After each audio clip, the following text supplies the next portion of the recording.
వెన్నెల విషయంలో ఎక్స్‌పెక్ట్ చేసిన ట్విస్టే అయినా కూడా, చూస్తున్నంతసేపు చాలా ఇంట్రెస్టింగ్‌గా అనిపించిందనమాట ఈరోజు ఎపిసోడ్‌లో.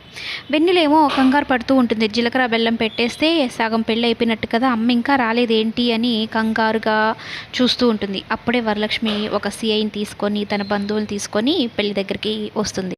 అయితే నాగమ్మ వచ్చిన వాళ్ళు నిజంగా పోలీసులు కాదని, నకిలీ వాళ్ళని, వరలక్ష్మి ఇదంతా ఆడుతున్న నాటకం అని, ఇక వెన్నెల వాళ్ళ అమ్మమ్మ, అత్తయ్యతో మాట్లాడుతున్న మాటలు ఈ నాగమ్మ విన్నది కదా! అందుకు ఆ సీఐని ఎట్లంటే అటు మాట్లాడి వేషాలేసుకునేవాడా అది ఇది అని తిట్టి చెంపకేసి కొడుతుందనమాట.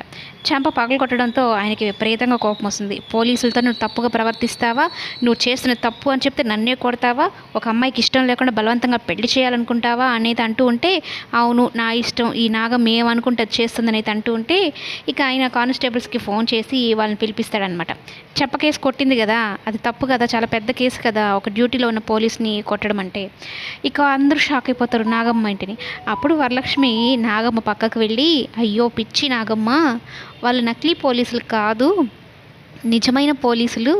మేము వేసిన ప్లాన్లో ఇంత త్వరగా చిక్కుకుంటావని నేను అనుకోలేదు అన్నట్టు చెప్తుందనమాట. ఆ దెబ్బతో ఒక్కసారిగా షాక్ అయిపోతుంది.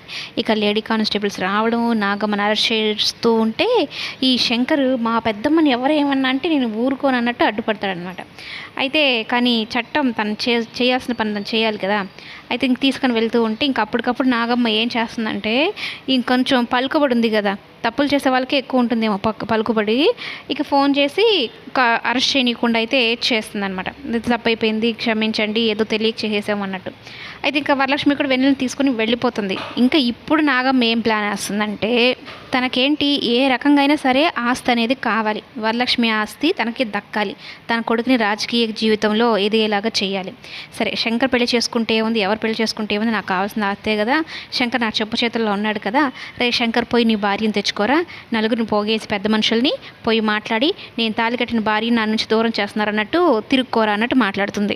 ఇక శంకర్ కూడా ఏం చేస్తాడంటే, పెద్దమ్మ మాట జవ దాటాడు కాబట్టి వెళ్ళి నా భార్యని నాకు పంపించేసేయండి అన్నట్టు మాట్లాడతాడు. అందులోనూ వెన్నెల అంటే ఇష్టం. ఇక పెద్దమ్మ మాటకి ఈయన గౌరవిస్తాడు కాబట్టి కళ్ళ ముందు వెన్నెల ఇష్టమైన పెళ్లి జరుగుతున్నా కూడా తట్టుకొని నిలబడ్డాడు. ఇప్పుడైతే ఇంకా రెచ్చిపోతాడు అనమాట.